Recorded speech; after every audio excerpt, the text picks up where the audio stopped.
Apesar de alguns avanços, mulheres, negros e índios ainda são minoria entre os candidatos nesta eleição. O resultado está no documento Perfil dos Candidatos às Eleições 2014, Subrepresentação de Negros, Indígenas e Mulheres, Desafio à Democracia. Para explicar a pesquisa, o Cidadania conversa agora com Carmela Zigoni, assessora política do INESC, Instituto de Estudos Socioeconômicos, a quem desde já agradeço por ter aceitado o nosso convite. Obrigada, Antônio. Veja, eu vi aqui na pesquisa que as mulheres representam 30% das candidaturas. E esse é o índice, a cota estabelecida na lei, né? Mesmo assim, a conclusão do INESC é que está havendo ainda subrepresentação dessas minorias, eu citei também negros e índios, na eleição? Com certeza. Cumprir a cota, né, cumprir a lei não é suficiente. O ideal é que você tivesse 50-50, por exemplo, entre homens e mulheres, né, considerando que as mulheres são mais de 50% da população brasileira. Então, consequentemente, dos eleitores, a 51%. Exatamente. A gente entende que houve um esforço dos partidos por simplesmente cumprir a cota. Em 2010, por exemplo, essa cota não foi cumprida, né? Ficou em 22,4%. Então, elas continuam subrepresentadas no processo eleitoral. No caso de negros e indígenas, é importante ressaltar, na questão dos negros, né, e da questão étnico-racial, que é a primeira vez que o Tribunal Superior Eleitoral pede que os candidatos se autodeclarem na hora do registro, né? Isso é uma conquista dos movimentos sociais, né? Foi a plataforma dos movimentos sociais pela reforma política que fez essa solicitação, seguindo, né, as outras políticas públicas, né? O Censo e IBGE já tem esse quesito, né, há décadas, e a gente nunca teve um dado oficial sobre a composição racial do Congresso Nacional. Então, dessa vez, a gente vai ter também para as casas parlamentares, né, nos estados. No caso dos indígenas, parece que os índios são os menos representados, são realmente uma minoria, representam uma parcela ínfima dos candidatos nessa eleição? Sim. O caso dos indígenas é um pouco mais complexo, né? Porque nós estamos falando de diversas culturas, falantes de diversas linguagens e que têm sistemas políticos, né, diferenciados também. Né, internamente, as aldeias, né, enfim, você tem uma outra lógica cultural. Porém, entendendo também que os indígenas estão na vida política nacional, né, têm as suas reivindicações, estão organizados em associações, enfim, o ideal seria que eles estivessem um pouco mais representados aí. Em 25.919 candidaturas, apenas 83 se autodeclararam como indígenas, né, um número extremamente baixo. E por que, a pergunta é, por que é tão necessário que essas minorias estejam representadas no parlamento, nos cargos eletivos? Ou seja, por que é tão importante? O Brasil é um país diverso, né? Diverso culturalmente, etnicamente e também desigual. É importante que essas pessoas, né, no caso dos indígenas, populacionalmente, você até poderia dizer que são minorias, né? Você vai ter 1 milhão de indígenas hoje no Brasil. Mas no caso de mulheres e negros é o contrário, né? Eles não são minorias. O fato é que eles são metade da população. E é importante a representatividade, né? Que o brasileiro e a brasileira consigam se ver nos espaços de poder, assim como na mídia, né? Em um outro momento, o INESC fez uma pesquisa sobre essa questão do parlamento e racismo na mídia, né? E agora a gente abordando esses dados, o que a gente quis foi provocar um debate sobre a necessidade da representatividade, né? Que todos os grupos sociais estejam dentro, né, das casas parlamentares, né, legislando em favor da sociedade como um todo. E você acha que a que se deve essa baixa participação de negros e índios, enfim, das mulheres, as mulheres agora que conseguiram cumprir a cota, né? Mas ainda não é o ideal, como você ressaltou. A que se deve essa baixa participação? Então, a primeira questão é que o processo eleitoral, ele reflete a estrutura da nossa sociedade como um todo, que é desigual, né, que tem uma herança colonial que ainda se perpetua em algumas em alguns processos de discriminação, né? Então, a gente está caminhando com diversas políticas públicas afirmativas para tentar superar isso. Mas o fato é que o processo eleitoral reflete essas desigualdades. Então, tradicionalmente, quem sempre teve o poder, né, quem sempre representou a população na política, eram os homens brancos de maior poder aquisitivo. O que a gente quer é que isso se transforme, né, que qualquer pessoa numa democracia tenha acesso, né, a esses espaços de poder, né, e também que o político não seja um político profissional somente, né, que ele esteja político, né, que ele possa contribuir politicamente, né, para a sociedade durante um certo período. Mas certamente essas desigualdades são um reflexo ainda da nossa sociedade patriarcal, né, racista e elitista, né. Vocês defendem, porque para as mulheres já existe a cota de candidaturas, né? Para os negros e índios deveria haver também essa cota? No caso dos indígenas, eu não tenho um posicionamento específico, porque, como eu te disse, é um pouco mais complexo. Eu acho que teria que fazer uma discussão com eles, né, com as organizações indígenas, para entender qual seria essa demanda, né? No caso dos negros, eu acredito que as cotas, as ações afirmativas são importantes, sim. Como uma questão emergencial, reparadora, né, de um processo histórico que você tem que reparar imediatamente, assim como tem acontecido nas universidades. Embora nas universidades públicas também existam cotas para indígenas, né, que estão acessando tanto a graduação quanto as pós-graduações. Então, acredito que também caminharia na mesma linha. Porém, do ponto de vista estrutural do sistema político, como ele está colocado, o que a gente defende é uma reforma desse sistema político. Porque mesmo as mulheres, os negros e os indígenas que irão concorrer agora, eles não concorrem em pé de igualdade com os candidatos homens brancos, né? Porque você vai ter o financiamento privado de campanha, você vai ter processos de discriminação, às vezes, culturais dentro dos próprios partidos, são candidaturas, então, que concorrem injustamente, né, em pés de desigualdade, digamos assim, né. E de que maneira a reforma política, então, vai estabelecer uma igualdade de oportunidades entre os candidatos? Então, a agenda da reforma política, ela está em discussão, né, ela é complexa, teriam que ser diversos ajustes a serem feitos, né. Mas um a ser destacado é essa questão do financiamento, né?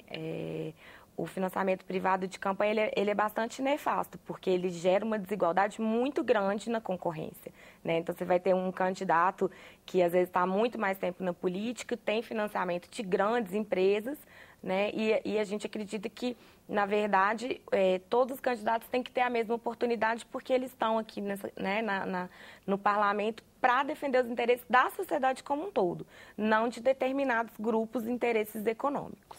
Então, vocês defendem o financiamento público exclusivo. Essa seria uma forma de... Isso que eu estou dizendo. Tem que fazer um debate, eu acho, amplo com a sociedade para definir, né, qual é o melhor financiamento, desde que seja um financiamento né, que garanta que todos os candidatos possam competir de forma justa. Vamos pegar o caso das mulheres, que existe a cota. Em 2010, como foi? Qual foi o percentual de candidatos? Porque houve um avanço, né? Sim. Pela primeira vez se cumpriu a cota. Quantas candidatas houve em 2010 e quantas foram eleitas? Em 2010, 22,4% de candidaturas de mulheres, sendo que menos de 10% foram eleitas. Então, tem um corte também na hora do voto, que é isso, né? Como elas concorrem, tem candidaturas minoritárias, muitas vezes não tem visibilidade na mídia, o eleitor às vezes não conhece, e o próprio machismo mesmo, que a gente ainda não superou, né, na sociedade brasileira, interfere na escolha, né? A escolha do eleitor, ela é bastante complexa, né? Ele tem que avaliar uma série de questões. O que a gente entende é que tem um corte também por isso, né? Por essa injustiça na forma de concorrer. Um corte grande, né? De 22,4%, 10% se elegeram. Considerando, né? Vamos falar isso novamente, que mais de 50% da população são mulheres, né? Então, é uma questão a ser discutida. E também e as que forem eleitas, né, especialmente em todas as candidaturas, né, mas pensando em plano local, deputadas estaduais, né, que enfim, são outras realidades, que tenham acesso a creches, né, nesses espaços onde elas vão trabalhar, né, e a outros benefícios sejam estendidos também, para que isso seja justa, né, essa competição. O acesso, ele passa também por uma série de outros benefícios, né, para que ele seja efetivo. A pesquisa verificou também que os negros, né, apesar de representar, então, 44% dos candidatos, esse percentual, ou seja, essas candidaturas são basicamente para cargos proporcionais. Para os cargos majoritários, governador, senador, presidente da República, o que inclui os vices, eles são minoria, absolutamente, um número bem inexpressivo. Exato. As candidaturas dos negros e negras se concentram em cargos como deputado federal e mais em estadual, ou nas suplências, né? No caso das mulheres, tem até um fenômeno interessante que registros de candidaturas de mulheres com 20 anos, sendo que o mínimo é 21. Então, a gente acha que vai ter uma perda aí também. Mas, sim, homens e mulheres negras estão concentrados nos cargos de menor poder. Um fenômeno interessante dessa eleição é que você vai ter 3 mulheres, né, candidatas à presidência da República, uma delas tendo se declarado como negra. Isso é um avanço, né? Ainda relativa a esse grupo dos 44,2%, é importante ressaltar que desses só 14% são mulheres, ou seja, mais uma vez as mulheres negras são as últimas da fila, como a gente costuma dizer, como em outros espaços da sociedade. Mas, de fato, você tem razão, mulheres e homens negros estão mais concentrados para deputado estadual ou para suplências. Agora, e no tocante, não sei se foi o objeto da pesquisa, os jovens, né, de uma maneira geral, qual foi? É um percentual expressivo? Houve crescimento das candidaturas jovens? Não, na verdade é um percentual bastante baixo, né? Na faixa etária com menos de 29 anos, apenas 6,8% são jovens. Isso é interessante pensar porque há uma demanda da juventude por políticas públicas, né? Ano passado estavam nas ruas. Eles lideraram as manifestações. Exatamente, de junho, né? Porque atualmente a pirâmide demográfica brasileira, 51% da população tem menos de 29 anos, entre 18 e 29, né? Então a gente vive num país jovem. E aí, ainda, né? Ainda. E eu acho que esse dado ele é bastante importante para pensar por que a juventude não acessa o sistema partidário, né? Pode ser mesmo falta de interesse, existem outras organizações hoje em dia para os jovens, né? Movimentos sociais, coletivos, redes, mas também o fato de que os mais velhos continuam a se candidatar, né? O dado positivo é que entre esses quase 7%, né, de jovens, você vai ter uma maior equidade com relação à raça e gênero. Você vai ter um equilíbrio, né, entre mulheres e brancos e negros. Ao contrário das candidaturas dos mais velhos, com mais de 50 anos, os homens brancos são uma maioria, e com mais de 60 eles são a esmagadora maioria. Então, isso aponta para uma mudança no processo histórico também. As mulheres, né, foram para o mercado de trabalho, têm se destacado em diversas profissões, então a gente acredita também que futuramente essa maior equidade tende a acontecer, mas é preciso também criar mecanismos para garantir que essas pessoas sejam eleitas, né? Não basta se candidatar.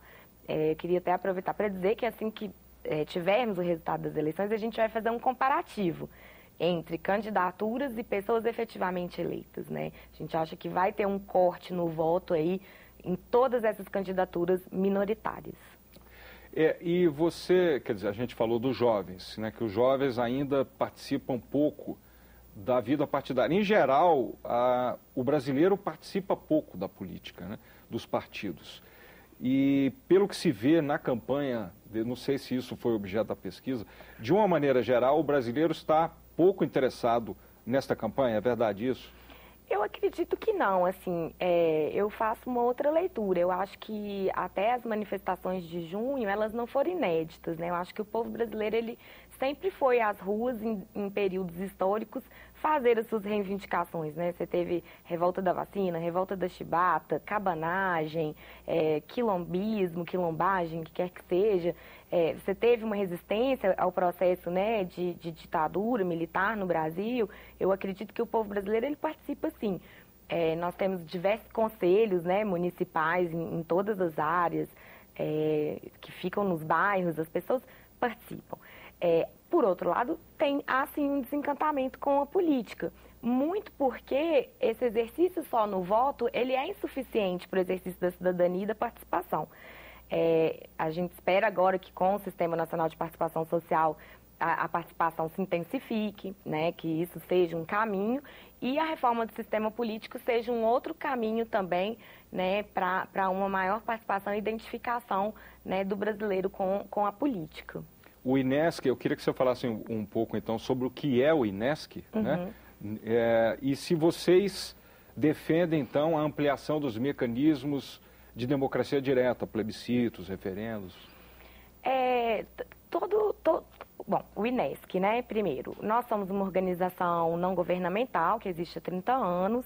O nosso foco de atuação é direitos humanos e monitoramento, né, de políticas públicas, principalmente a questão orçamentária, né, enxergar o orçamento à luz dos direitos, né, e trabalhamos com diversas temáticas. Quem quiser conhecer um pouco mais do nosso trabalho, a gente tem uma página na internet, um Facebook, é só nos procurar, INESC, né? Bom, isso é uma coisa. Sobre a questão de mais plebiscitos... eu queria que você falasse, então, o site do INESC. www.inesc.org.br. Sobre essa questão que você pergunta dos mecanismos de participação, né? Como eu disse a respeito dos próprios mecanismos da reforma do sistema político, esse debate deve ser feito amplamente com a sociedade, né? Nós já tivemos plebiscitos no Brasil, mas até por conta da desregulação da mídia, por exemplo, a gente não sabe se a população votou com todas as informações necessárias, né? Então, é um fenômeno complexo. Nós vivemos numa democracia representativa. Então, dentro dela, você tem como criar mecanismos até constitucionais, né? Por exemplo, os próprios conselhos nacionais, estaduais e municipais, eles estão previstos na Constituição e estão funcionando. Aí você pode dizer que os conselhos têm um enfraquecimento mais recente, então como reformar esses conselhos, né? Melhorar a participação, chamar as pessoas para ir, enfim, porque as instituições públicas elas precisam se renovar, né? Conforme a história vai caminhando, né? A internet, as pessoas têm participado muito. Então, há, inclusive, consultas públicas sendo feitas pela internet ou transmitidas pela internet, não só pela televisão. Eu acho todas essas iniciativas muito positivas. Quanto mais informação o cidadão tiver, melhor, né? Para melhorar a sua participação.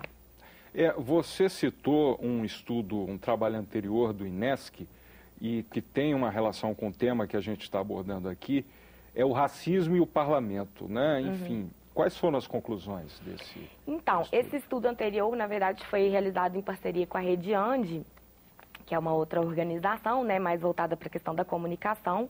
Ele se chama Parlamento e Racismo na Mídia, também pode ser encontrado na nossa página.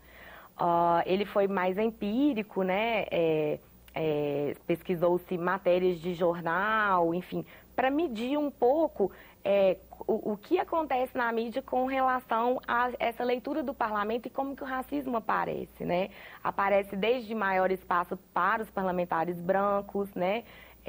Do que para os negros na mídia. Você conta nos dedos, né? No parlamento, quem são os parlamentares negros e negras, né? Esse estudo aqui, depois se vocês quiserem procurar. Uma outra questão diz respeito à própria história, né, dos movimentos negros até alcançar esses espaços de poder, né, que foram sendo construídas outras formas também de disseminação de informação, porque a nossa mídia ela ainda é muito fechada, né? Eu sou uma defensora das TVs públicas por conta disso, né? Porque eu acho que elas que têm esse papel também, né, de estar passando essa informação para a sociedade. Eu queria que você repetisse, então, o site, né, o endereço do INESC. www.inesc.org.br. Estamos chegando ao fim do programa. Eu queria agradecer mais uma vez a sua presença aqui e esperamos tê-la em outras oportunidades aqui no Cidadania. Obrigada, Antônio. O Cidadania conversou com Carmela Zigoni, assessora política do Instituto de Estudos Socioeconômicos, sobre a pesquisa que revelou a subrepresentação de mulheres, negros e índios entre os candidatos à eleição deste ano. Você pode encaminhar críticas e sugestões pelo 0800 61 2211, que é o número do Alô Senado, ou pelo www.senado.leg.br/TV. Esse é o mesmo endereço para você baixar qualquer programa da TV Senado. Obrigado pela audiência e até o próximo Cidadania.